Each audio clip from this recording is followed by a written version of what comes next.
South Carolina fans, the moment that so many of us have been waiting for the last year or so, the last couple of years, depending on how you felt about this whole situation, is finally here.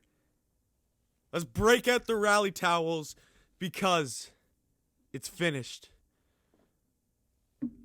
Will Muschamp, how many years was it?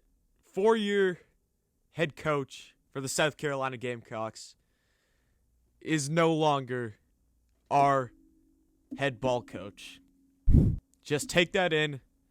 I know. Now, what I'm going to say in this video, none of this is personal towards Will Muschamp as a person. He's a great guy. He's a great person. He was a great guy to have around the locker room and everything. He did well for recruiting. If we want to look at the positive side, he's a really good guy, great family and everything. So nothing negative, nothing I'm going to say here is negative about him or him as a person, his family, none of that. I mean no disrespect to him as a person at all. This is strictly business. This is strictly football related. And from a football standpoint, the last couple years for Gamecock football under Will Muschamp have been less than expected by far. Like, it was really, really, really, really, really, really bad. Really bad. And the last 3 games for the Gamecocks have shown it. But we can get a fresh start. We could take a nice clean breath of air. Whatever happens this season, for the rest of the season, happens. We weren't going to make the national championship this year. We weren't trying to get into a New Year's Six bowl. That can't happen anymore. So why not? It makes sense. Just do whatever you got to do to prepare for next year. If we go 0-3, but we have games that are close and entertaining to watch, that's all I could ask for. I just do not want to see more blowouts like Texas A&M and LSU. Ole Miss was a fine game to watch, but I don't want to see our defense get absolutely torched like that every single Saturday. Just please. We go and we play Missouri this weekend. Just don't get torched. I just want a clean, entertaining game. The Gamecocks they opened up as 4-point underdogs against Missouri at home for a night game.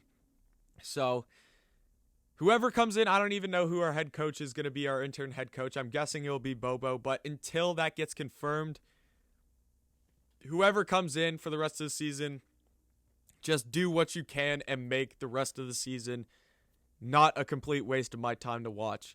Now let's just go through Will Muschamp and his record and everything at USC, because there were times where it definitely looked like Will Muschamp was the guy. He was the guy who was going to lead us to an SEC East title. He was going to lead us to Atlanta and finally get us to maybe win an SEC championship.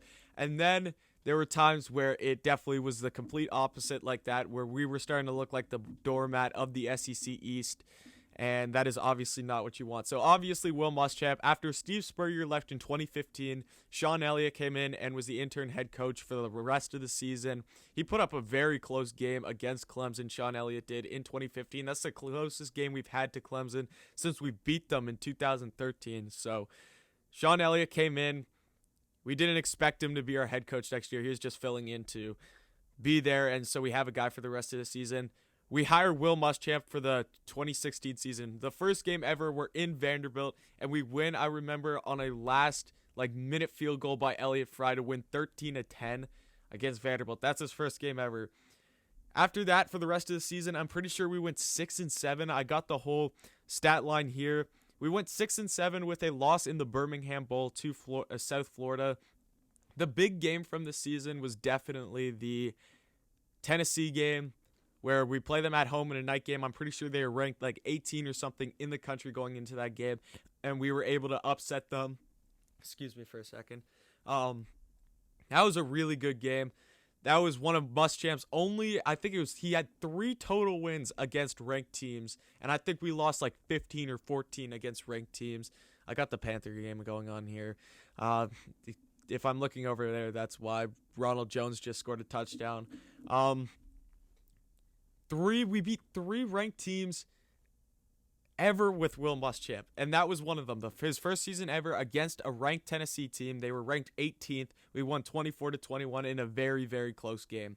I remember that game. I think I was watching it in Pennsylvania or something like that. I was on a road trip and I had to watch it from the hotel room. But that was a great game. Finished 6-7. We bring in Jake Bentley in the UMass game. From there, the season was looking up. It was looking like, yeah, we went 500 in regular season and lost a bowl game, but we got to a bowl game after having a terrible 2015 season where we go 3-9. So, you know what? Things are looking up. He got us back to 500 regular season, got us to a bowl game. How much worse could it get? So then the next year, this definitely Will Muschamp's best season ever as a Gamecock. But if you look at it, what we did in this season is we just beat the teams that we were supposed to beat, and we lost to the teams that we were supposed to lose to. That is all that happened in this game, in this season. Nothing less. Like, nothing more, nothing less in this season. We opened it up against NC State. We all know Debo runs the opening kickoff back. Debo makes a great one-handed catch in that game, and we were able to win on a last-second stop in the red zone by NC State. We won that game 35-28. After we go to Missouri, win 31-10. That was where Debo also ran another kickback, and he was looking like the Heisman. Then the next game was probably the toughest game of the whole season, the Kentucky loss. Debo gets hurt. We start out on that game. We run a slant play to him, goes for a touchdown, and then the rest of that game was just terrible. I remember Debo gets hurt, and then Kentucky just ruled us for the rest of the game. It was not a fun game to watch at all for us. That was the only game here that I'd say that was a team that we definitely could have beat that we did lose to. Other than that, we lost to the teams that we were supposed to lose to, and we beat the teams that we were supposed to beat. After that, we had the Parker White game-winning kick after he misses every single field goal in the Kentucky game. Goes in, and we beat Louisiana Tech on a last-minute comeback. That game was really, really scary. The fact that we were down to Louisiana Tech that much, and it took an amazing comeback, an amazing catch by Brian Edwards at the end of the game to win it. That was very scary. Then we lose to Texas A&M 17-24. I expected us to lose to Texas A&M. They were a good team. Even though they weren't ranked that year, they were still good. We beat Arkansas. We beat Tennessee. I remember, who was it? Chris Lamons with the last-second coverage. It was 1 second left in the game in the fourth quarter. We won that game 15-9. Very close game, but we went to Knoxville and got the win. Then we take care of business against Vanderbilt. We only beat them by 7, though, at home, so that's a bit scary. We go and play Georgia. In Georgia, I remember watching that game. I was actually in South Carolina for that game. That was closer than I expected at some points. Georgia was the number 2 or number 1 team in the country during that game, going into that game. And we actually held them for a while. We lost the game 24-10, but there were points in that game where we definitely could have done things better to be able to win. So it wasn't terrible. They were a very good team, and I thought that we played decent. Then this was a game that I was actually at. The home game versus Florida 2017. Florida was terrible that year. We did what we needed to against them. We only won 28-20, but a win is a win, especially against Florida, because it's not looking like we're going to beat Florida for a while now. So getting a win against them that season, especially, that was Muschamp's former employer. That was huge. We beat Wofford. We lose to Clemson at home. That was the game that I was probably the most excited for out of Will Muschamp's entire time at South Carolina. That was the Clemson game that I thought that we were going to come away with. We were ranked. I'm pretty sure we were 24 in the playoff rankings during that game, and they were the 3. I thought that we had this game. I was mistaken, and that was probably one of the most disappointing games I watched during the Will Muschamp era, because I had so much hope going into that game. And then lastly, in the Outback Bowl, of course we beat Michigan, because we beat Michigan all the time in the Outback Bowl. This is just what we do. But that was Will Muschamp's best season. Now this season, the 2018 season, the next season, is the season where we had the most hope going into, and we had the most expectation. This was a team that many people picked to win the SEC East. We had Debo coming back. We had Brian Edwards, Shi Smith. We had Jake Bentley, who was supposed to make some huge jump as a junior quarterback coming into this season, and it didn't exactly go that way. We beat Coastal Carolina first game of the season, and then we get put into the biggest game, probably the biggest letdown game of Will Muschamp's whole career at South Carolina was this game, because this was a game where we needed a win if we wanted to prove ourselves. This was a game that we had to win. Second game of the season, first SEC game of the season. We had Georgia. This was the CBS game. This was one of the best games of the week. This was one that many, many, many people picked South Carolina to win. And we lose 41-17. That was just a very, very sloppy, poor performance by the Gamecocks. In a game where we're expected to we're ranked and we're expected to make it a close game, and a game where we could actually, everyone was picking us to win. Everyone expected us to win the East this year, and you get absolutely embarrassed. Like, it was terrible. After that, we beat Vanderbilt. Then we lose to Kentucky. We beat Missouri by 2 points. I remember Michael Scarnecchia was our quarterback in that one because Jake Bentley got hurt. He did a good job in that game. Then you go on, lose Texas A&M. We beat Tennessee at a night game. That was 27-24. Very, very close game. We beat Ole Miss in a shootout, unlike last night. We did not beat them.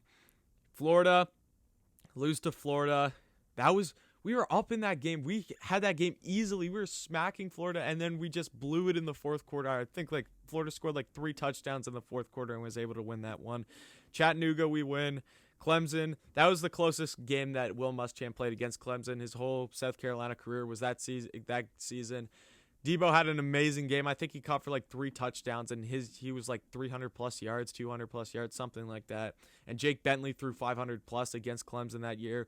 We beat Akron in a makeup game. We were supposed to play Marshall that season, but the hurricane caused us to cancel that game, and then we had a makeup game versus Akron. And then Virginia, we get shut out versus Virginia in the Belk Bowl, lose 28-0. Terrible game. And from there, that's when everything just kind of crashes. 2019, the North Carolina game, we're up the whole game, and then North Carolina comes back and beats us. Then we beat Charleston Southern for Ryan Helinski's first game. We beat them 72-10. We go and play Alabama at home. That was actually a very entertaining game. A very good game for Ryan Helinski's first game that he played a real football team. And this isn't just some real football team. This is Alabama, for goodness sake. So I was impressed from what I saw with that game. I saw a lot of risky calls, which I like seeing. I liked when Muschamp was being aggressive. The fake field goal, I love that to Parker White. We did get the holding call on that, but I love that call. After we lose to Missouri, we beat Kentucky finally. It was the first time in I can't remember how many years, but it seemed like we had lost to Kentucky for the last 10 years, the way that it had been going. We finally beat Kentucky. We beat Georgia in the best win that Muschamp had as a Gamecock, the craziest game that Muschamp has as a Gamecock. Double overtime win versus Georgia. Everything. I was through the roof after that game. I was like, this team is legit. Muschamp's the guy. Everything's looking up. We go and play Florida. First half of that Florida game, first 3 quarters of that Florida game was lights out. I thought that we were going to be back-to-back top 10 teams in a row, back-to-back, but that just didn't happen. We blew it against Florida, and after that is just where everything collapsed. Lose to Tennessee, we beat Vanderbilt, but then we lose to App State, we lose to Texas A&M, and we lose to Clemson in just a very poor last 3 games of the season. Now jumping into this year, we're not done the season yet. But lose to Tennessee first game, lose to Florida, then we beat Vanderbilt, then we beat Auburn, which was Muschamp's third and his last ranked win as a Gamecock. Only 3. I think we went 3-15 in total versus ranked teams. Obviously, that's not what you want to see. But that Auburn game got us thinking, you know what, maybe we aren't so bad. Maybe we just need to figure out a few things, and Muschamp's going to do that. But we were obviously wrong when the next week, probably the most hope that I had all season that our team is a very good football team and we're going to start competing in the SEC versus LSU, just got completely demolished and has ruined the rest of the season for me. When we go to Death Valley, a struggling LSU team beats us 52-24 in an absolute smackdown. They had us the whole game. It was terrible to watch. Our defense was awful. The last 3 games, we give up 52, 48, and 59 points. Just think about that. And this is the defensive specialist, Will Muschamp. Then we lose to Texas A&M in the worst game of the whole season, 48-3, and then we just lose to Ole Miss. Rest of the season, we got Missouri, Georgia, and Kentucky coming up to finish the season. I don't know what's going to happen for a bowl game because there is no bowl eligibility this year. Anyone can make it. I don't know. But Will Muschamp is gone. Who are we going to replace him with? Offense. Offensive mind, please. The SEC is not a defensive conference anymore. We've seen it this season. Offenses are running college football. This isn't the 1990s. This isn't the 1980s. We need to get into this 2020 state of mind for football where offense is everything in college football. Get an offensive mind. One guy that comes to mind is definitely Joe Brady. I know a lot of Gamecock fans have been talking about Joe Brady. He's currently the offensive coordinator for the Carolina Panthers right now. And before that, he was at LSU, and you saw what he did with Joe Burrow and everything. One thing I love about Joe Brady and his offense was their ability to not be afraid to attack the middle of the field. I love that. I think that that's something that needs to be key to be able to win ball games, because you see what the Gamecocks do now? A lot of safe throws. Like, I hate the wide receiver screen. We saw that so much against Ole Miss. It did work sometimes, but it's just you're throwing it sideways. Like, if you want to be an elite offense, you got to be able to take the ball and shoot it downfield. You got to be able to hit the middle of the field. You got to be able to play the sidelines. You got to be able to do all this down the field. Throw the ball straight. Don't throw it sideways and expect your players to make some plays. Let your quarterback make a play for you. Make the throws that he needs to. Attack the middle of the field, because when that happens, the running game opens up. The rest of the passing game opens up. The sidelines open up. The whole playbook just expands. When you get the defense scared that you're going to keep attacking the middle of the field, only good things can happen. That's something that I loved about Joe Brady's offense at LSU, and that's something that I definitely want to bring to Carolina here. Another person, Jamie Chadwell, Coastal Carolina's head coach right now. I just like the locker room culture and everything that he's created at Coastal Carolina. They're the 15th ranked team in the country right now. They are a good football team, but I think that all is just because all the players love playing for him and all the players have fun playing, and it's just he gets guys wanting to love the game and love the sport. If you watch the college game day segment of all of the themes that they have weekly and all the post game celebrations that they do, they just try to keep football fun. They try to be just go out there and play their best, and then after the game, let's go have some fun. Let's celebrate all of the hard work that we put through to get this win and everything. I love that. Personally, I think that we need to make Carolina football fun again, because you see that the product that we're putting out on the field, everyone just looks blah. Everyone looks like that they're being forced to be here. Everyone looks like that they just want to get this game over with. Make Carolina football fun, please. That's all we want. We want it to be fun for the fans. We want it to be fun for the players. We want it to be fun for the coaches. We want it to be fun for everyone except the other team and the other team's fans.